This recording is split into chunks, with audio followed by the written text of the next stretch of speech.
wabarakatuh. Halo pemirsa, Deep Talk kembali hadir menyapa Anda. Nah, episode kali ini spesial karena kalau biasanya kita ngobrol dengan narasumber via video call, kali ini kita datang langsung ke rumah narasumber kita, Mbak Trimah, seorang pembatik istimewa. Kenapa istimewa? Saksikan cerita selengkapnya selama 30 menit ke depan hanya di Deep Talk, obrolan mendalam, tambah ilmu, tambah wawasan.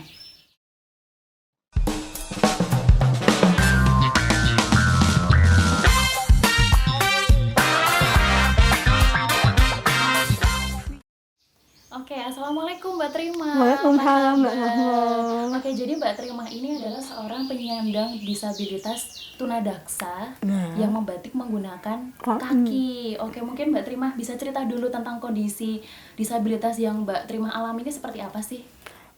Kebetulan saya terlahir secara disabilitas Mbak, kedua tangan tidak ada sejak kecil. Terus semua hal aktivitas untuk sendiri seharian pakai kaki. Berarti sudah sejak kecil sudah Sejak lahir. dilatih. Sejak lahir kan memang sudah terlahir disabilitas. Berarti Iya. sudah dilatih oleh keluarga beraktivitas menggunakan kaki seluruhnya, Mbak. Kalau keluarga cuma memberi gambaran, kalau untuk melatih mereka sulit. Oh, Karena mereka semuanya pakai tangan, jadi kalau untuk pakai kaki takut jengkang. iya betul. Tapi dukungan keluarga sendiri seperti apa, Mbak, akan kondisinya Mbak Trimah yang penyandang disabilitas tunadaksa ini? Alhamdulillah keluarga sendiri mendukung secara penuh, secara finansial, mental, jadi ya tidak ada kesulitan. Oke. Nah, menjadi seorang penyandang disabilitas kan tentu sangat berbeda ya Mbak dengan orang normal yang lainnya gitu.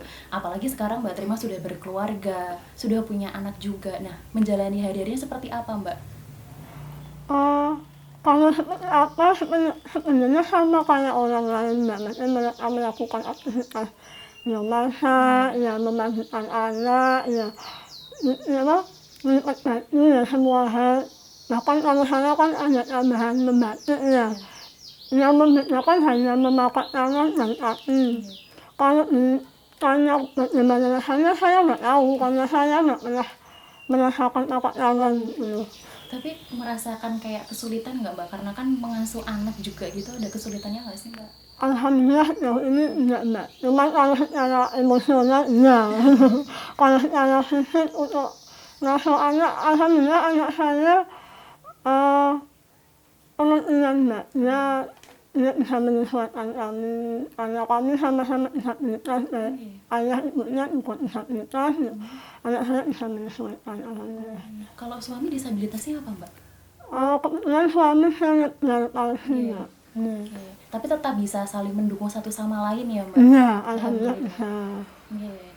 Oke, kalau dengan kondisi yang dimiliki Mbak Trimah kan sudah sejak lahir menjadi seorang penyandang disabilitas, pernah nggak Mbak merasa kayak di titik terendah, kayak kok seperti ini ya aku yang menjalani, mungkin pernah mengalami peristiwa apa yang sampai membuat Mbak Trimah tuh benar-benar merasa down gitu? Kalau dengan kondisi seperti ini, titik terendah itu mungkin karena saya dengan semi militer ya mbak, maksudnya dari kecil itu orang tua saya nggak pernah mendidik saya untuk talent. Kalau di itu bunyi teman-teman diejek kalau zaman dulu, nangis itu nggak pernah kan, jadi saya nggak bermasalah dengan itu. Cuman titik terendah saya itu saat lulus SMA, kebetulan kan saya sekolah umum mbak. Dari TK sampai SMA saya sekolah umum negeri. Saya itu bingung mau nyari pekerjaan. Secara lapangan pekerjaan saat itu minim untuk teman-teman disabilitas. Dari situ kan saya mulai mencari bagaimana caranya, terus saya tuh harus apa ya, di situ tidak paling rendah saya malah. Oke, terus pada saat itu gimana Mbak Trimah mengatasinya Mbak, dan dukungan keluarga seperti apa? Nah, kebetulan itu ibu saya sejak kecil kan diperkenalkan oleh Yakum sama salah satu teman disabilitas. Di sana itu mereka itu mendampingi teman-teman disabilitas secara emosional, finansial dan sebagainya, dipantau. Saya dapat itu dari kecil mbak, dari umur 4 tahun sampai detik ini juga masih. Terus apa namanya, dari masa-masa sekolah sampai dilihat penyuluhan namanya kan Mbak. Terus kalau hari ini aku ya kebetulan lulus SMA, ibu saya cuma ngomong kalau kerja kamu nggak mau kerja apa ya kakak itu orang akan susah menerima. Terus kalau mau kuliah kebetulan finansial nggak bisa, dan saya pun sudah nggak mau sekolah waktu itu, pusing lah ya. Terus kamu harus punya keterampilan. Dari situ apa namanya, eh, saya masuk kerjaku secara bukan konsisten sih Mbak. Tadinya kan cuma kalau liburan berapa minggu ke situ ya, itu sampai berbulan-bulan di situ mencari keterampilan di situ. Oke, berarti bisa dibilang tuh ibu tuh jadi kayak salah satu support system Mbak Terima yang nomor satu, karena kan yang memberikan pemikiran nih untuk Mbak Terima untuk yaudah kita realistis aja nih dengan kondisi Mbak Terima yang seperti ini kayak gitu. Sampai sekarang Mbak supportnya setelah Mbak Terima sudah mempunyai bisnis sendiri seperti ini. Iya, berarti walaupun saya aku kan setiap anak harusnya dekat sama ibu kan saya enggak, cuman ada momen tertentu ibu saya memberikan ini loh kamu tuh harus kayak ini. Jadi ibu saya bukan ibu yang anu enggak, dia ibunya keras banget. Jadi itu yang bisa membentuk saya sekarang. Bukan kalau saya terlalu lembut seperti ibu yang nggak kerjaan, bukan saya nggak gitu sekarang. Jadi manja juga ya Mbak ya, karena ketergantungan sama orang tua juga. Ya itu yang didapatkan ibu, makanya bukan kamu harus punya keterampilan minimal. Kalau orang tua nggak ada, kamu nggak bisa menghidupi diri sendiri. Ya kalau bisa menghidupi keluarga seperti sekarang menikah punya anak kan itu bonusnya. Betul. Tapi kalau untuk menghidupi diri sendiri kan harus ada support system dari orang tua dan keluarga besar. Oke pemirsa, inspiratif sekali cerita dari Mbak Terima ini. Nanti pasti masih ada banyak cerita inspiratif lainnya, terutama tentang batik Samparan, batik yang dirintis oleh Mbak Terima. Seperti apa ceritanya, tetaplah bersama kami dalam Deep Talk, obrolan mendalam, tambah ilmu, tambah wawasan.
Deep Talk, obrolan mendalam, tambah ilmu, tambah wawasan bersama Gita Rahma dan masih bersama dengan kita Mbak Trima, seorang pembatik dengan penyandang disabilitas tunadaksa.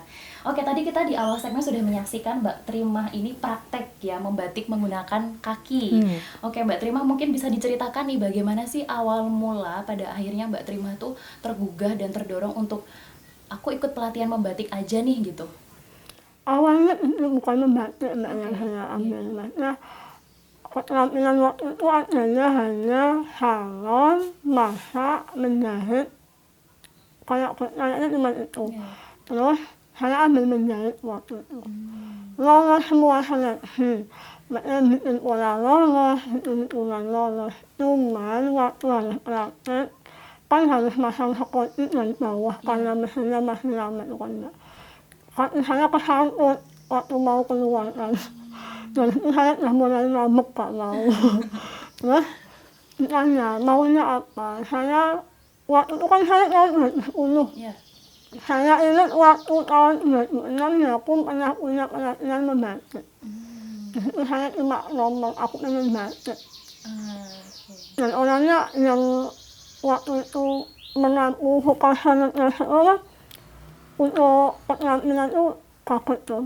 Batikmu pakai apa katanya. Pakai kaki. Bisa? Nggak tahu. Pengen pokoknya. Ya mulai dari situ mulai bagaimana caranya belajar membatik. Awalnya pun aku sulit Mbak, karena harus pakai pola. Teman-teman itu apa namanya menggambar pola seminggu jadi saya 9 menit. Itu bikin aku stres banget. Tapi ya mau nggak mau harus bertanggung jawab karena saya yang pengen itu. Nah itu tadi kan tentu di tempat pelatihan pasti bertemu dengan teman-teman yang lain yang kondisinya normal gitu Mbak. Pasti ada rasa minder nggak sih Mbak? Kalau normal enggak Mbak, bukan normal sih Mbak. Tidak disabilitas enggak, tapi teman-teman disabilitas semua Mbak yang Karena yakum ya Mbak. Iya, karena yayasan untuk disabilitas kan ya kebetulan teman-temannya itu membatiknya pakai tangan. Ada 4 orang yang saya hanya pakai kaki. Hanya Mbak Trima saja ya pakai kaki. Iya, dan di situ kebetulan kan kita yakum mengambil kulit dari luar Mbak. Otomatis kulitnya kan kamu batik. Iya katanya. Ya nggak tahu pokoknya dengan batik saya mencontoh. Dengan yang pakai tangan saya menyelesaikan pakai kaki yang itu. Jadi harusnya satu kompor itu bisa untuk 2-3 orang, saya cuma sendirian Mbak. Takut menyimpang gitu. Ya. Nah itu adaptasinya bagaimana Mbak? Adaptasi untuk ngambil malam nggak lama Mbak, karena mungkin karena biasa pakai kaki ya hanya harus menyesuaikan posisi malam, posisi cantik waktu ngambil malam itu kan. Tapi untuk adaptasinya maunya aku tuh batik gimana itu lama memang Mbak. Kayak apa namanya menentukan atau mencari motif yang mau aku buat tuh seperti apa itu tuh membutuhkan waktu Mbak. Nah kalau motif sendiri kan kita bisa nyontoh, bisa jiplak. Tapi untuk menentukan moodnya, karena aku inginnya batik tapi nggak pakai apa namanya nggak pakai pola. Jadi aku inginnya batik sekali udah ya sudah. Soalnya kalau misalnya menggunakan pola bosan aku Mbak. Betul, karena kan sudah ada ya Mbak sebelumnya, sudah banyak pola batik, sudah banyak motif batik yang dibuat sebelumnya. Mbak Trima kepengen bikin sendiri yang sesuai dengan keinginan Mbak Trima gitu. Kebetulan kalau pola dulu pakai apa namanya pakai pensil di atas kain kan waktu batik lihat dari pensilnya pusing duluan gitu, apalagi satu lembar kain gitu. Itu yang membuat mood saya nggak keluar. Oke, terus pada akhirnya sampai kapan Mbak pada akhirnya Mbak Trima membuat batik samparan, dan mungkin bisa diceritakan juga ke pemirsa di rumah batik samparan itu apa sih Mbak gitu? Batik samparan sendiri itu dimulai tahun 2014. Kebetulan tahun itu saya saya dan ibu bilang kamu itu mau kerja kemana aja, tempatnya kamu kerja sama orang. Tapi kalau kamu punya keterampilan, kamu asal rajin ya kamu ikut ya, yang sekecil apapun ya kamu yang menentukan. Ayo kamu membatik lagi ya, mulai dari situ, mulai niatnya lagi membatik, niatnya lagi mewarnai, terus om saya kasih nama batik samparan, saya tanya kenapa batik samparan. Kalau batik tulis kaki sudah universal, cuma kalau batik samparan itu orang akan mencari maknanya, mencari namanya batik samparan. Samparan itu apa katanya. Terus samparan itu dari om saya ngomongnya kan ini sampar-sampar ya, sampar kan Menggunakan kaki ditendang atau tidak sengaja tertendang gitu ya Mbak kalau dalam bahasa Jawa. Ya, terus itu mungkin beberapa orang bukannya kok hikmahnya masih apa ya, apik yang keluar. Yang itu kan om saya memang membuktikan bahwa dari keterbatasan, dari apa namanya, orang melihat tokoh Islam itu memang ada karya yang bisa lewat batik samparan. Berarti batik samparan itu bukan dari Mbak Trimah secara personal yang membuat, tapi sebelumnya sudah ada Mbak Trimah mengikuti membuat itu atau seperti apa Mbak? Bukan, batik samparan itu ada setelah saya mau membatik. Oh, Jadi memang kalau orang ngomongnya saya independen. oke. Saya tidak berkomunitas, saya tidak mempunyai. Jadi batik samparan itu hak milik saya yang gitu. Cuman yang kasih nama yang lalu memang om saya yang itu. Oke, di luar dari motif batik yang Mbak Trimah buat sendiri sesuai dengan moodnya Mbak Trimah, apa ada Mbak? Apa namanya motif-motif batik yang sudah umum ada yang pernah Mbak Trimah buat? Pernah Mbak, batik kawung. Oh, nggih kawung. Iya, sebenarnya saya tidak menghindari motif aku. Nggih. Cuman saya tidak ingin merusak filosofi dari motif batik. Kenapa Mbak? Kayak mengkhianati hasil karya orang lainnya. Eh, Kan orang membuat motif itu punya arti tersendiri untuk diri pribadi. iya. Bukan akan dijual untuk banyak orang, cuman saya nggak tahu kan, maksudnya apa, gimana saya nggak tahu. Cuman kalau saya nggak mampu, saya nggak lakukan. Walaupun sudah ada gambaran pola secara garis besar dari pensil, kalau saya nggak mau, saya memang nggak melakukan. Oke, berarti memang Mbak Trimah ini pengen membuat motif batik ya memang datangnya dari hatinya Mbak Trimah sendiri, bukan karena kita meniru dari yang sudah ada sebelumnya gitu. Oke, keren ya Mbak Trimah ya. Kalau untuk ini Mbak, hasil karya yang sudah Mbak Trimah buat sendiri, biasanya dibanderol dengan harga berapa Mbak dan sudah dipasarkannya seperti apa Mbak Trimah biasanya menjualnya? Kalau batik samparan sendiri itu satu lembarnya 800.000. Oke. Itu kalau yang saya, kalau yang mau hanya yang bisa membayar, yang membayar uang tergantung situasi kondisi yang itu. Cuman kalau batiknya sudah kemana, sudah ke Jerman, sudah ke Jepang, batiknya. Orangnya masih di sini loh. Oh, udah sampai Jepang, sampai ke Jerman. Itu gimana Mbak Trimah memasarkannya bisa sampai sejauh itu? Kalau ke Jerman itu dulu dapat pendanaan via Facebook Mbak. Oh, Jadi saya memasarkannya via Facebook, WhatsApp, sama Instagram. iya. Cuman karena saya kurang aktif, ya bisa ada lebaran tak posting gitu. Oke. Karena kebetulan membatik kan sendiri, mewarnai sendiri, jadi jumlah batiknya terbatas. Oke, kalau yang di luar online penjualannya biasanya Mbak Trimah seperti apa? Apa ikut pameran atau gimana Mbak? Pameran pun saya milih-milih Mbak. Oke. Makanya karena saya pribadi, karena kan kalau pameran orang pengen lihat secara langsung Iya. gimana tuh prosesnya, kayak apa yang bikin itu kan ya. Di situ waktu saya belum bisa saat ini. Terus apa namanya, bayarnya kadang juga sudah nggak ada, kayak sekarang kan bayarnya cuma sedikit gitu. Oke. Tapi pernah Mbak suatu kali kayak ikut pameran yang di situ Mbak Trimah juga praktek langsung membatik di lokasi gitu, sudah pernah Mbak? Sering Mbak. Oh, sering? Iya. Hampir selalu ketika ikut pameran selalu seperti itu? Iya. Oke. Dulu waktu belum menikah, saya kemana-mana, terus sama anak Avanti, Iya. itu juga sering Oh. ada event itu. Oh, dan itu justru jadi ketertarikan orang tuh ngelihat kan menarik ya Mbak? Iya. Pakai kaki membuatnya gitu. Oke. Oke, kalau sejauh ini Mbak sudah pernah menerima prestasi atau belum Mbak? Kalau untuk batik samparan sendiri belum Mbak. Oke. Iya. Iya. Kalau untuk pribadi ada beberapa cuman ya tidak begitu. Oke. Iya. Kalau dari ini Mbak, dari pemerintah sendiri, ini kan Mbak Trima kan ada di Kabupaten Sleman. Iya. Pemerintah Kabupaten Sleman atau mungkin pemerintah Provinsi DIY sendiri, dukungannya seperti apa Mbak yang sudah pernah diberikan kepada Mbak Trima secara pribadi? Dukungan pemerintah sendiri itu ada untuk keikutsertaan workshopnya. Iya. Cuman ya kita kendala waktu, terus apa namanya ketersediaan dana itu. Karena memang sejak saya mulai hamil, saya sejak bilang sama suami kalau saya mau fokus ngomong anak. Oh. Jadi saya dulu sudah cukup jalan-jalan, sekarang saya di rumah sambil ngomong anak. Iya. Oke, sekarang kan Mbak Trima kan sudah berkeluarga, sudah punya 1 orang anak gitu. Apakah Batik Samparan ini juga menjadi satu-satunya apa ya Mbak, yang menjadi penggerak roda ekonomi keluarganya Mbak Trima atau bagaimana Mbak?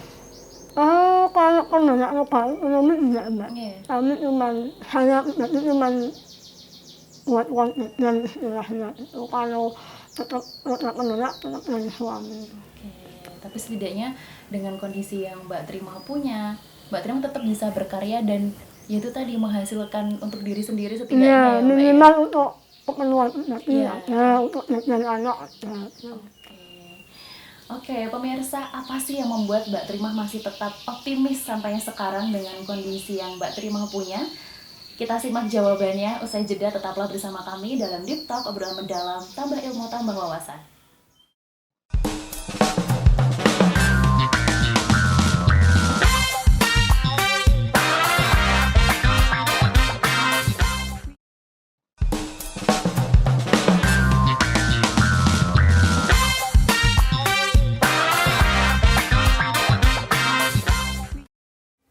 Terima kasih pemirsa, Anda masih menyaksikan Deep Talk, obrolan mendalam, tambah ilmu, tambah wawasan bersama saya Gita Rahma dan masih bersama dengan kita Mbak Trima, penyandang disabilitas yang sudah membuat karya batik Samparan. Oke Mbak, tadi ada yang terlupa nih, satu pertanyaan. Untuk alat batiknya sendiri Mbak, apakah khusus dibuatkan untuk membatik dengan menggunakan kaki atau sama seperti alat membatik pada umumnya Mbak? Kebetulan saya pakai alat yang sama kayak teman-teman yang lain. Jadi tidak ada yang buat khusus untuk kaki. Oke, berarti yang membedakan memang hanya prosesnya saja ya Mbak, yang menggunakan kaki. Iya. Oke Mbak Trima, seperti yang tadi sudah saya tanyakan di akhir segmen kedua tadi gitu. Apa sih sebenarnya yang membuat Mbak Trima sampai sekarang masih merasa optimis dan semangat menjalani hidup dengan kondisi yang Mbak Trima punya? Kalau saya pribadi, sudah saya dulu ngomongnya apapun yang diciptakan yang Maha Kuasa kan tidak ada yang luput dari pengawasannya. Jadi pasti ada hal yang baik itu kan. Sesuai nama saya, terima katanya. Ya wes diterima ya katanya. Tapi kan diterima itu kan saya juga harus bagaimana caranya untuk bisa hidup.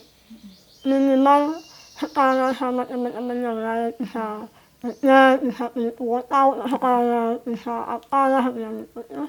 Dari situ saya mencoba untuk nggak apa-apa, yang membedakan kan cuma nada tangan, tapi secara pikiran, secara kemauan, harapan, dan kita akan sama kayak yang lain. Dan Mbak Trima juga sama seperti orang yang lain yang sama-sama mempunyai hak untuk menjalani hidup ini dengan kondisi yang normal seperti yang lainnya juga ya Mbak, punya hak juga yang sama untuk meraih cita-cita yang Mbak Trima mau gitu.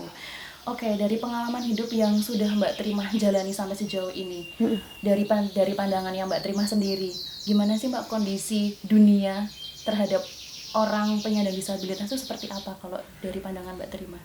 Kalau pandangan secara umum, dunia sekarang sudah mulai aware terhadap disabilitas.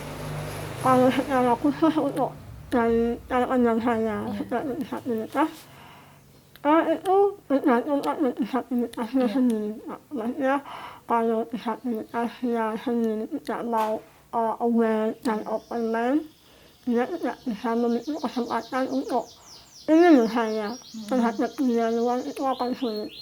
Tapi ketika dia bisa aware terhadap orang lain, open mind terhadap dirinya sendiri, orang akan mencoba menggali potensi. Minimal mereka mau tanya nama, kayaknya matanya kesibukan. Itu kan ada banyak hal yang bisa dipelajari.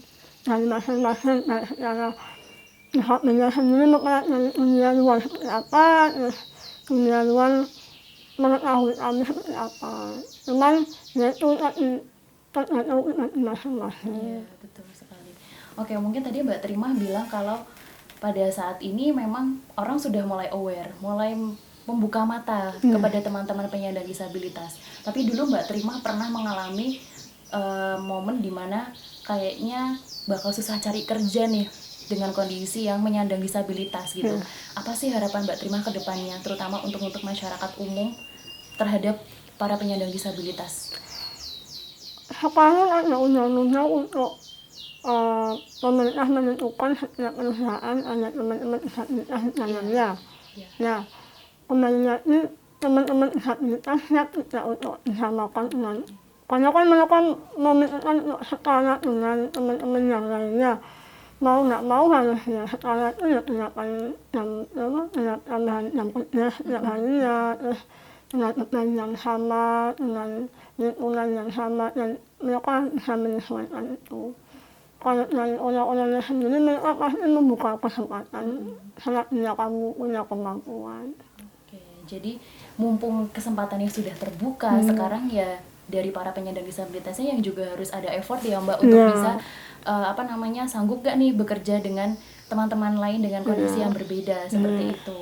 Oke, terakhir nih Mbak Trimah sebelum kita tutup, kepada pemirsa coba Mbak berikan pesan dan semangat motivasi untuk semua pemirsa yang nonton kita hari ini.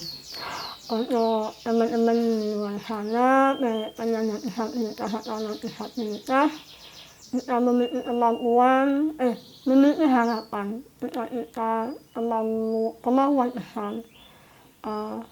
Jangan menyerah untuk mendapatkan, lihat situasi, terus kemampuan secara fisik dan mental. Pemirsa, jangan biarkan kesulitan menjadi penghalang yang menghentikan langkah kita, namun jadikanlah sebagai pemantik keberanian dan kekuatan kita untuk terus berjalan. Saya Gita Rahma beserta seluruh kerabat kerja mohon undur diri. Terima kasih atas kebersamaan Anda. Wassalamualaikum warahmatullahi wabarakatuh. Sampai jumpa.